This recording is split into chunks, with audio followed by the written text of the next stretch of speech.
Congregational Church in Charleston, New Hampshire.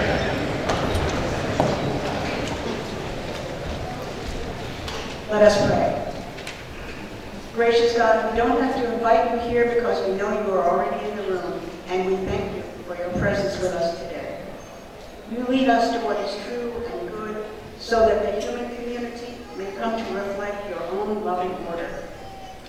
Bless the work of this people's house. Inspire those who labor in it with your wisdom and justice. Grant them enthusiasm and joy in their work, kindness and forbearance in their relations with each other, and at the end of the day, fulfillment rather than fatigue. As they work to advance the common good, guide them in making decisions that are just. Make them especially attentive to the needs of the poor, the sick, the aged, the very young, and all who struggle with little hope, for these are the focus of your own special care and concern. May the work of this house be a mirror of your compassion, Lord, and may it foster an excellent quality of life for all in our state, so that all citizens may be grateful and you may be glorified. We ask this in your holy name, and let us say, Amen. Amen.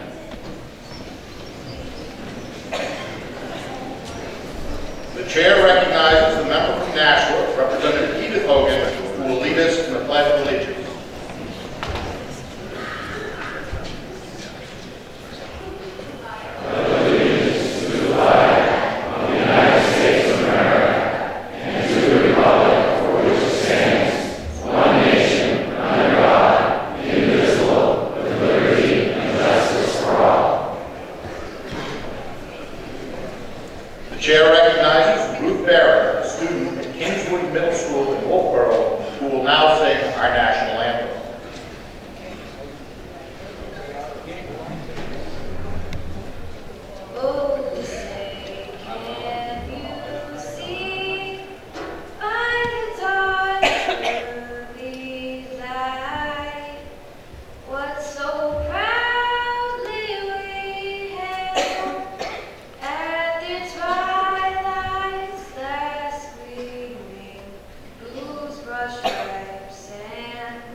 Mr. Speaker, the dead, illness, representatives, Berube, Comtox, Gladys Johnson, Parsons, Rokas, Russell, Sanders. The dead, important business, representatives, Flanders, File, Jeffrey Shapke, Tekezian.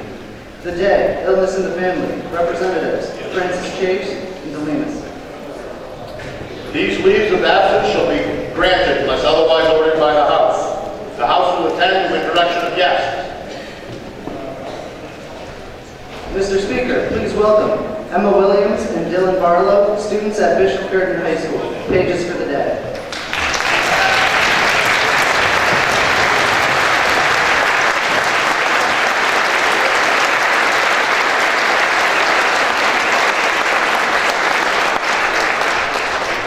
Mr. Speaker, please welcome David Ward, Sherry Thompson, and Anna Greenlaw, husband and guests of Representative Joanne Ward. Joel Ringley, guest of Representative Lebret. Lisa Casanova DeFranco, daughter-in-law of Representative DeFranco. Ruth Pierce, wife of Representative Pierce. Melissa Donovan Madden and Michael Keefe, guests of Representative Donovan. Members of the National Day of Prayer Board, Prayer Strike New Hampshire and Associates, guests of Representative Alan Coe.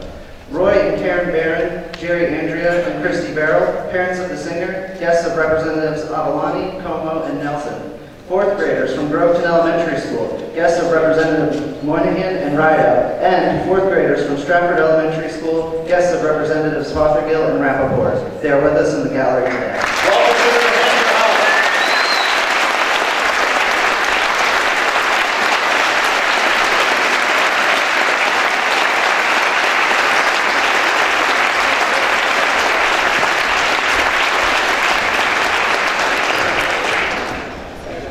The House will now attend to the consent calendar.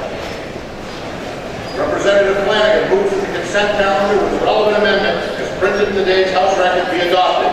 Are you ready for the question? All those in favor say aye. Aye. Those opposed, nay. The ayes have it, the consent calendar is adopted. The House will now attend to the regular calendar.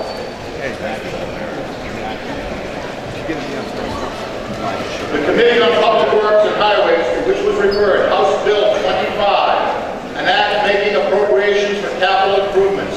Having considered the same, report the same with the following amendment and the recommendation that the bill ought to pass with amendment. Representative Gene G. Chandler for the committee. The question is on Amendment 1121H, printed in House Record 25 on pages 995 to 1004. Are you ready for the question? All those in favor say aye. Aye. All those opposed, nay. Nay. The ayes have it, and the amendment is adopted. The question is on the committee report. Are you ready for the question? All those in favor say aye. Aye. Those opposed, nay. The ayes have it. The committee report is adopted.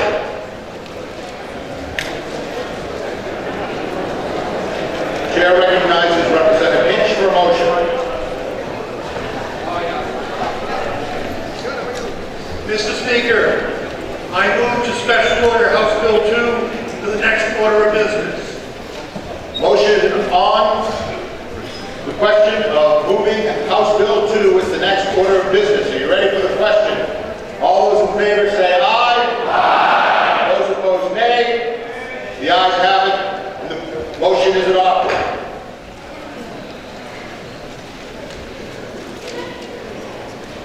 The majority of the Committee on Finance, to which was referred House Bill 2, an act relative to state fees, funds, revenues, and expenditures. Having considered the same, report the same with the following amendment and the recommendation that the bill ought to pass with amendment. Representative Neil M. Kirk for the committee. The minority of the Committee on Finance, having considered the same and being unable to agree with the majority, report the following resolution. Resolved that it is inexpedient to legislate Representative Mary Jane Wallner for the minority of the committee. The question is on Amendment 1163H, printed in the House Record 25 on pages 915 to 982.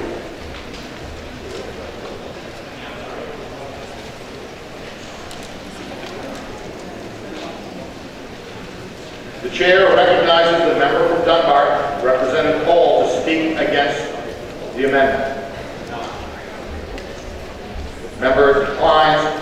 Chair recognizes the member from Durham, Representative Marjorie Smith, to speak against the amendment.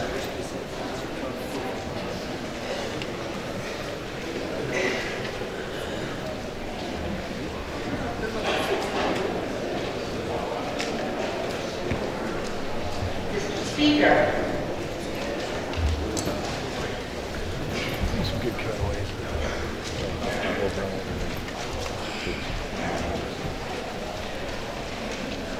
HB 2 isn't all that bad. It does some good things.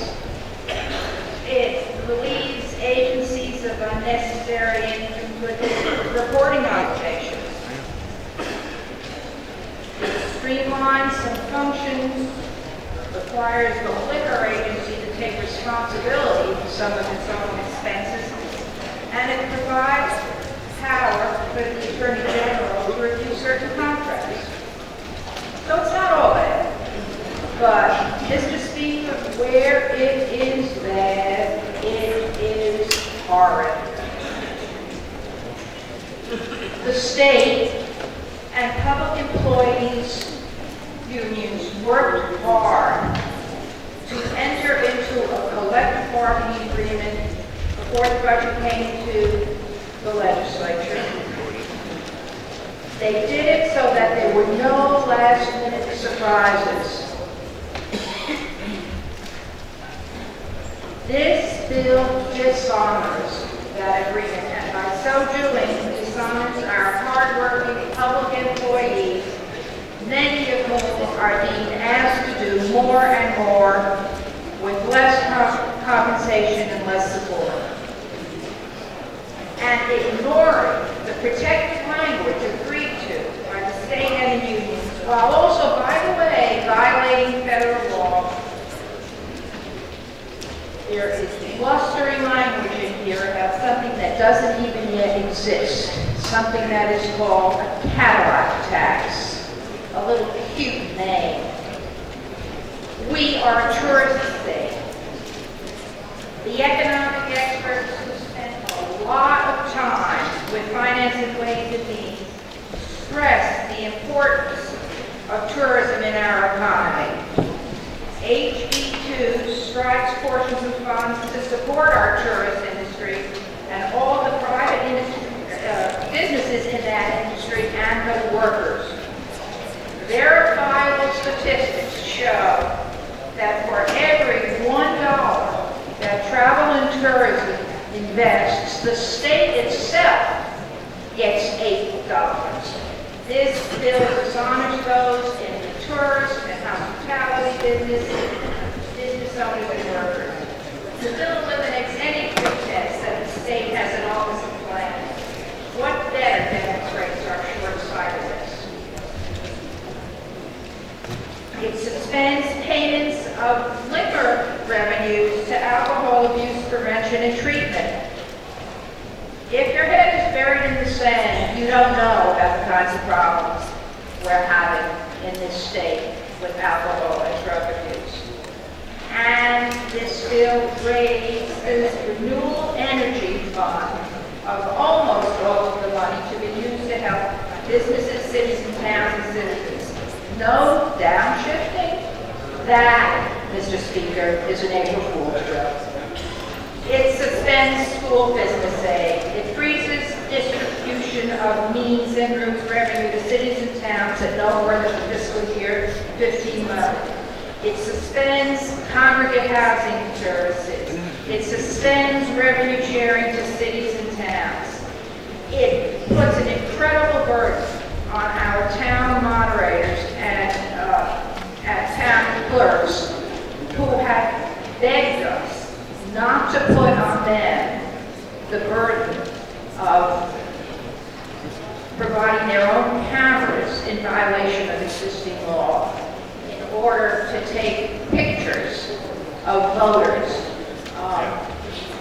This bill does all kinds of things that are incredibly damaging to the people of this state. It is small-minded and it is mean-spirited.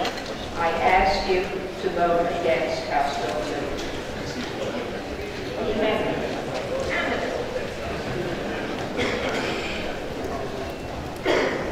The chair recognizes the member from Goffstown, Representative Burke, to speak in favor of the committee amendment. Thank you, Mr. Speaker. Mr. Speaker, I had concerns at the beginning about the amendment, and those concerns have definitely been addressed in future amendments that are coming forward once we pass this amendment. So that's why I stand before you and ask you to please support this amendment by pressing the green button. And I thank you, Mr.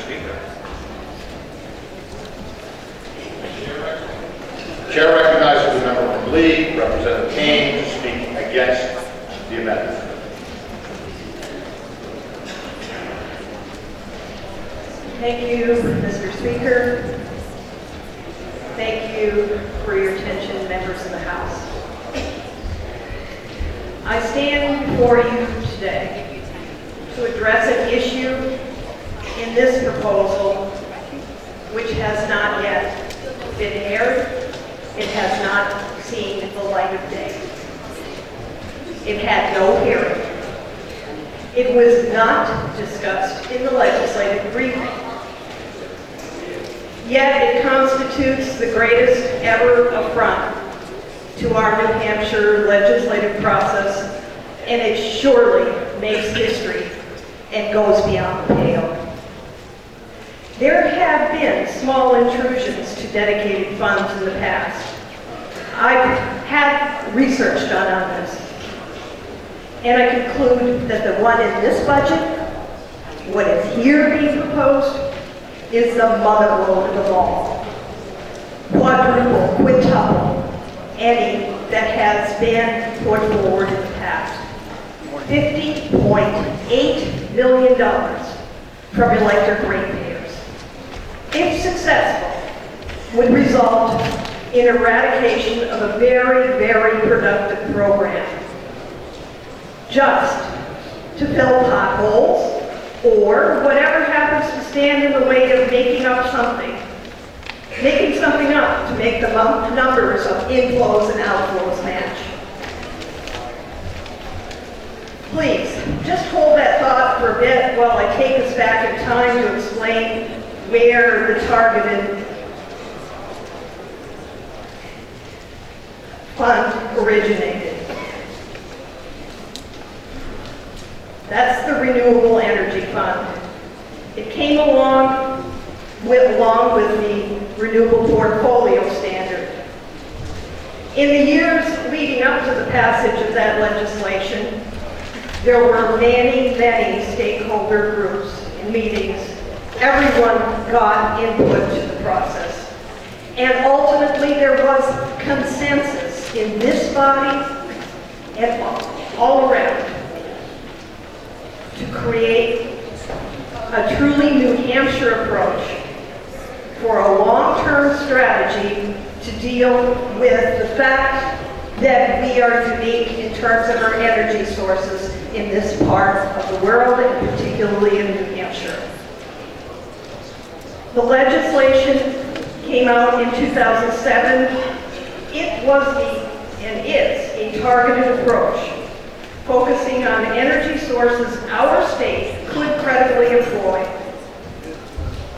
providing renewable energy and jobs for New Hampshire residents, and mitigating the long-term energy costs from which we cannot fully escape, but we can mitigate. We don't have our own fossil fuels, but we do have water power, we have wood, and we have people ready to harvest and sell that wood, and we actually have a lot of sunshine, which through time has resulted in some cost-effective solar applications, with the momentum and prospect of more to come. Our Renewable Portfolio Standard has been very successful. Incredible support has been created in local communities. Both those where competitive applications for grants have resulted in schools, such as the Fall River Regional School District receiving a grant of $100,000 on a project. They've spent a total of $492,000 to significantly reduce their energy costs by installing a wood-fired heating system. Or Wilton School's Central Biomass Plant, which received a $200,000 grant from the Renewable Energy Fund, and in total spent $525,000 on the project. In each case, there was skin in the game. The fund served as the spark and the resulting cost savings to the local communities. Franklin Pierce University was awarded a grant of $175,000 to install a photovoltaic system with a total cost of $625,000. New Hampshire people were employed to install these projects. Energy is now produced more efficiently, and we all benefit because we use less energy source from fossil fuels and transport it in from away out of the area. And it's through our replacement of those fossil fuels with renewable generation. The RPS, Renewable Portfolio Standard, was designed as a totally closed loop project, a totally closed loop system financially. Utilities were required to obtain a certain percentage of their energy from renewable sources, and if they couldn't meet the goal, they would make alternative compliance payments into the fund. And that feeds, currently feeds, the Renewable Energy Fund, from which money is provided to help support the build-out of more renewable sources. It's a continuous cycle, not intended for interruption and drainage. It's a long-term energy plan for the state to make us more self-sufficient. Now, this proposal before us cuts this process off at the knees to the tune of over $50 million from a fund that is projected $50 million flowing in, which could then be distributed to more such projects as I just described. It is the fund dedicated for our state's long-term success.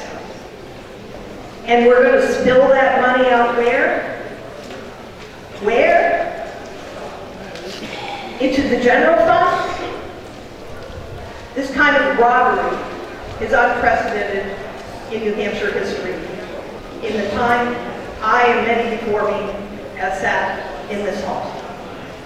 If we go ahead with this robbery, all the people who have now learned what their own communities can achieve by investing in renewable energy, many of whom were just a week and a half ago at the local energy conference at the Pony Center, who listened with interest and whose enthusiasm and creativity would be employed to build on the work already underway since 2007. It's taken this long to get people's attention and to create the models that could be duplicated again and again.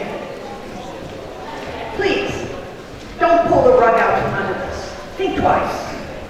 These are your constituents. We are employing all of those volunteers to leverage the small amounts that are being fed into the system, and this proposal before us says no. We don't care about the state's long term. We only care to make the numbers match. The business community does follow what we do here. Let me reference just an excerpt from the New Hampshire Clean Tech Market Report published in February.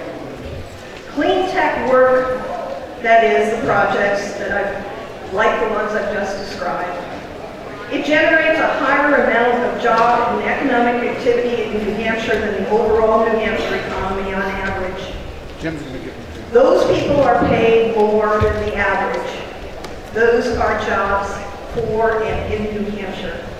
The plan was devised to make it New Hampshire specific. The report concludes that in order to grow and sustain New Hampshire's clean tech sector, stability is the key. Constantly fluctuating regulation creates uncertainty and results in reduced private investment. There are many of you out there who come from the private sector and understand about political risk. On again, off again, do I know? Can I plan? I can't plan if the rug is pulled out from under me. All that enthusiasm engendered since 2007, destroyed by this outrageous proposal just to cut it off at the knees. It would be irreparable. You can't get it back. If you say you think 2 years from now you're going to reverse it, you will have interrupted the process. You will not get it back. What does this do to the investment community's view of New Hampshire? What might this do to bond ratings?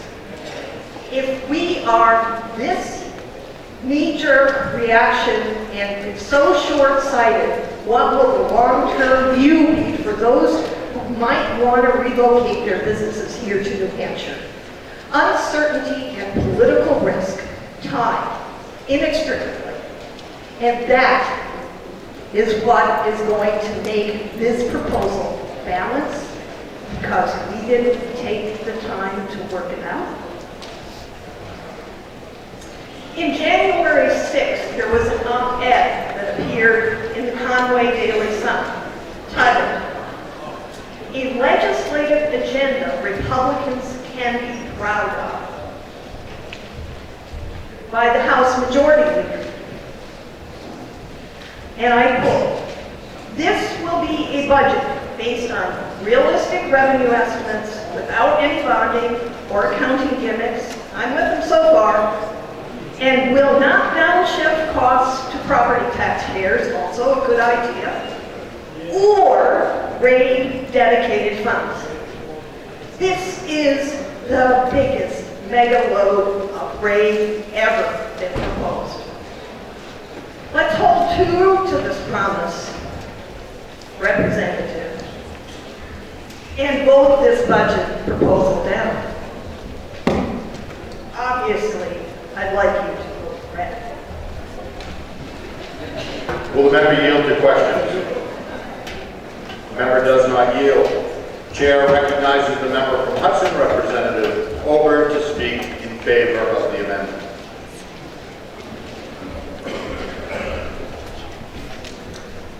Thank you, Mr. Speaker. My first term, HB1 and HB2 came to my house. I was sitting on Science and Technology that was 6 terms ago, and I thought to myself, what is going on here? So let me talk about the process. HB1 and HB2 always come as a pair. Within HB1, House Finance gets a book, literally this thick, that has expenditure after expenditure after expenditure. And we go through it line item by line item by line item. In Division 1, we each have a ruler with a magnifying line on it because the print's so small. HB2 is the companion. Section after section in HB2 make the lines in HB1 work. Sometimes things are suspended. You heard a former speaker say that the money from the Liquor Commission was suspended for drug and alcohol abuse. Yes, as it is this biennium also. That was continued. So in HB2, we do have public hearings on the sections. House Finance has hundreds of hours of hearings. We're divided into 3 divisions. We start at 9:30 in the morning. We go as late as we need to. Sometimes we're up here on the weekends having hearings. The room is always filled as we have those hearings. Nobody in their ability can get to all the hundreds of hours because you'd have to clone yourself and go to 3 separate rooms, and it's not possible. We work together. You heard about rooms and meals tax. We accepted the governor's proposal for rooms and meals tax distribution for FY 2016. We extended that through 2017. $127.6 million will be distributed to towns and cities for rooms and meal tax in this budget. We worked with DREAD. We have business support. We have issues where we want to attract businesses. We have issues where we want to have jobs for our young people. We also in DREAD have park support and tourism support. They helped prioritize where we would spend and where we would make some reductions. Yes, this biennium, there is a reduction in rooms and meals tax that would support tourism. But we also left money in there for the support of tourism. And the business functionalities are fully funded in order to attract new businesses, attract jobs, and provide support for existing businesses. When the Affordable Care Act passed, that little pesky Cadillac tax that you heard about earlier actually went into federal law. Why the president thought he should tell every state and every employer how much health insurance we could provide to our valued employees without paying an extra tax is beyond me.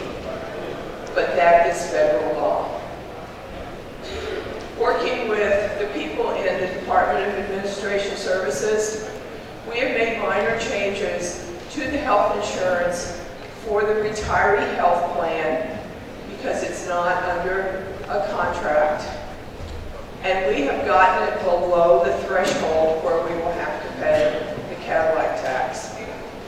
That is unfortunately not true for the people who are still actively working and under a labor contract, and it is estimated the state will pay $7 million in Cadillac tax when that goes into effect. And again, we have no control over the date of that.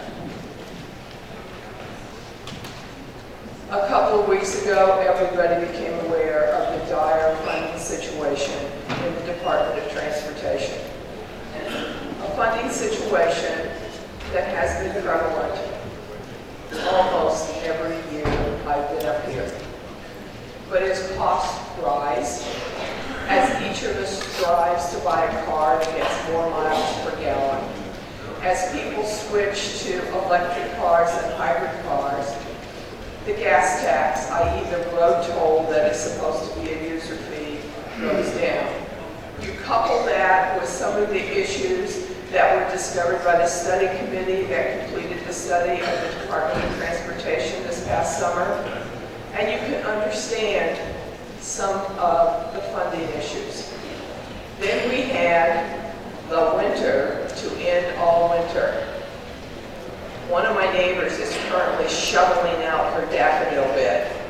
I can't see any grass in my yard, and DOT spent untold hours clearing our roads, putting down salt, expending dollars. Money has been taken from the Renewable Energy Fund in order to fund plowing for our roads. But our towns are going to get their highway block grants. The chairman of Division 2 has told everyone the betterment is fully paid for. So every section in House Bill 2 is aimed to make the lines in House Bill 1 work and work effectively. These two bills go hand in hand. House Finance has presented a balanced budget. If you saw the union leader editorial yesterday, it began with, it is a lot easier to write a budget, as Governor Maggie Hassan did this year, when you get to use imaginary money you do not have and are unlikely to get. We had to work with the unanimous Ways and Means revenue estimates to balance our budget. We have done that responsibly, and House Bill 2 and this amendment to House Bill 2 is an indication of that good work, and I ask you to support the committee's hard work. Thank you.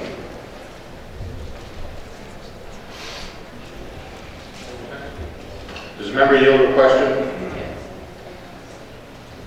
Representative Pentelakis, you may inquire.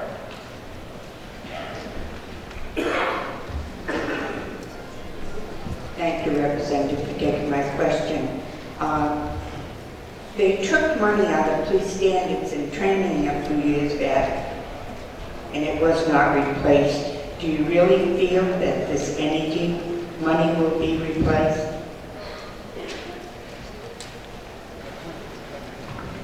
At this point in time, House Finance has fully balanced the budget, spending nearly every dime in revenue that we had. So we have put money every place we can. Just like my home budget, there's always that pesky line item that I wish I had more money in. And you will have them, and I have some of them in the budget as well. And if you guys are here, the line item I want fixed, please ask my husband to fund my Ferrari because we just don't ever get there. Does the member yield to further questions? Member yield, you may inquire.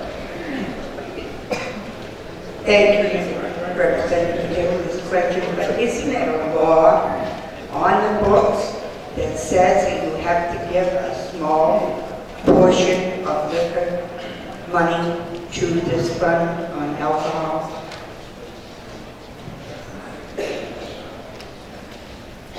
This is my 5th term on finance, and every term that law has been suspended as we can do in House Bill 2. That is no different this term than it was last term.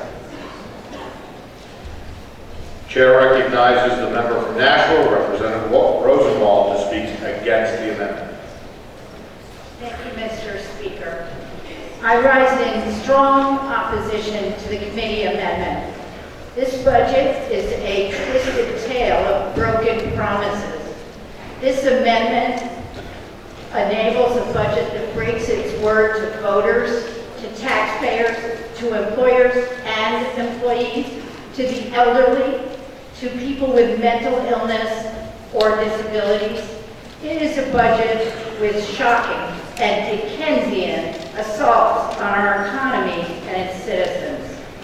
At the beginning of this term, the Republican majority made a public promise that their budget would not raise dedicated funds or downshift costs to local taxpayers. And in a dazzling money grab, this amendment raised $51 million from the Renewable Energy Fund. In this amendment, the majority passes down costs in the millions to counties for long-term care. It breaks its promise not to downshift to local taxpayers. And that downshift to the county taxpayers, by the way, which adds up to $12 million. Added to that are yet undetermined costs at local town welfare offices because of deep cuts in safety net programs. We will all be left holding the bag for these cuts. We have a long-standing social commitment to our elders that they can live out their lives with security and dignity as they pass the torch to a younger set of hands. Yet this amendment constrains the availability of nursing home beds for our low-income, frail seniors, putting their health and safety at risk.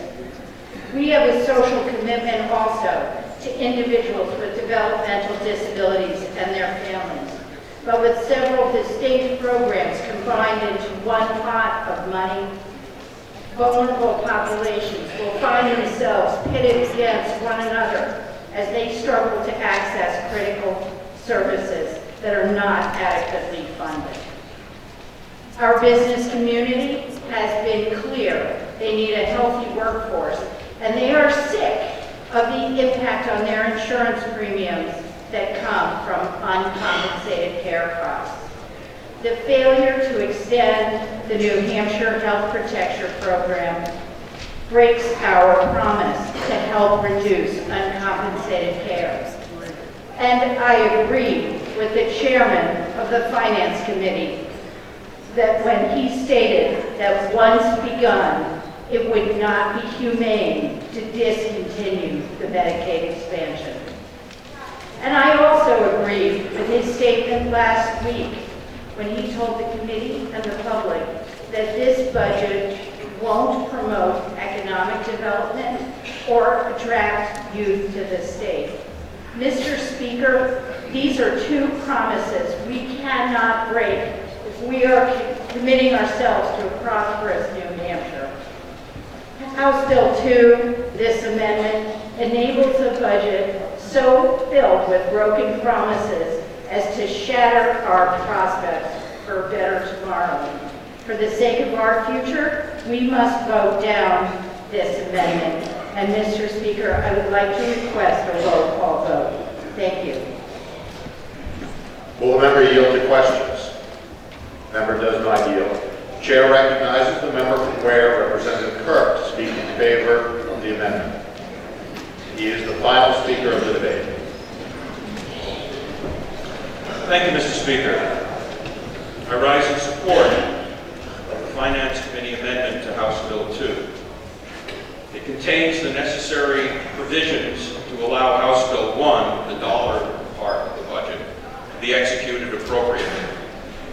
Various sections were changed or removed to conform to bills passed by the House, and a number of technical corrections were made. It did do something that I believe is very important to the voters of this state, and that is that it eliminated the various tax and fee increases proposed by the governor in her budget, including increases in vehicle registration fees, the increase in the tobacco tax and its extension to electronic cigarettes, and the reasonable compensation business tax increase.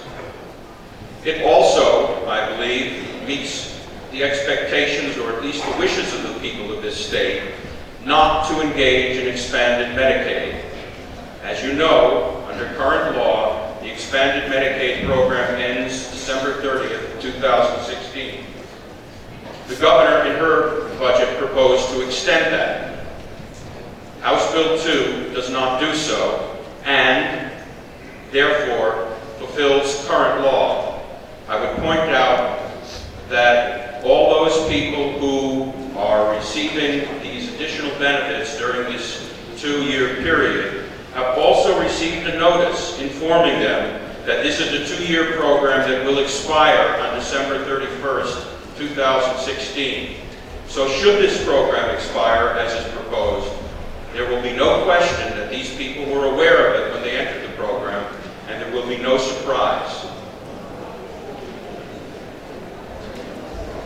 The program also, or I should say House Bill 2, also provides Medicaid coverage or restores Medicaid coverage for pregnant women and children once the expanded Medicaid program expires.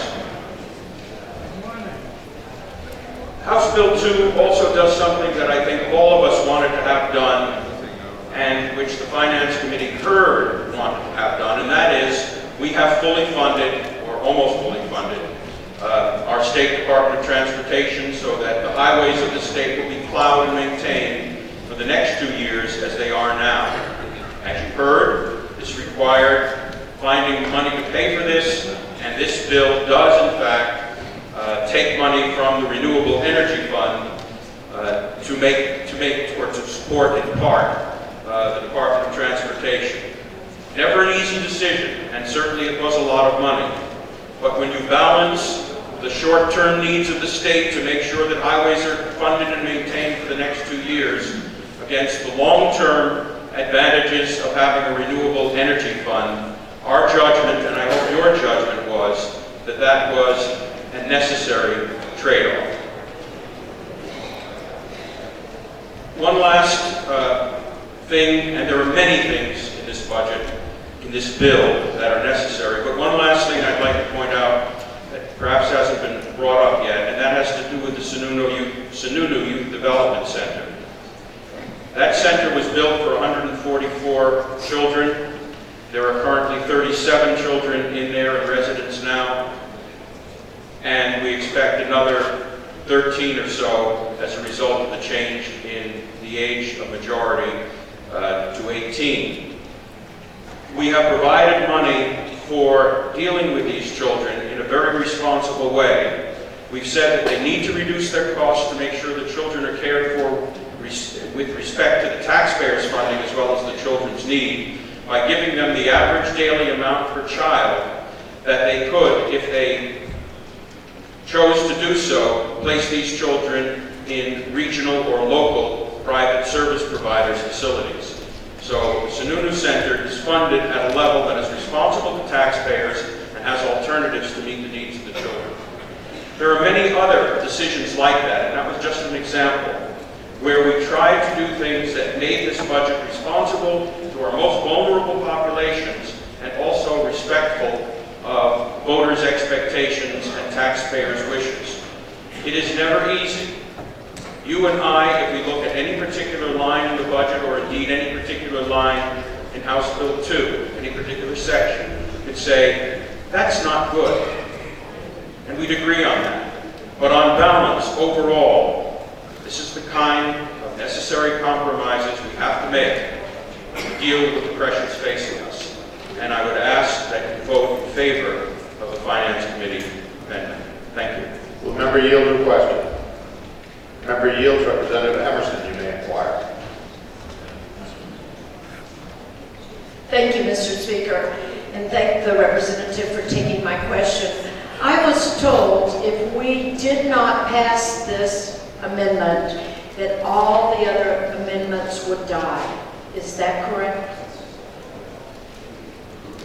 I believe so. All of the other amendments to follow refer to this amendment. They're based on this amendment. If this amendment does not pass, then those amendments, I believe, would be ruled out of order by the Speaker, because the underlying bill would be the governor's version of House Bill 2. So if you want to consider any of the other amendments that are on the calendar today or in your seat pockets, then you must vote in favor of this amendment so that those other amendments will have a home base for reference. Thank you.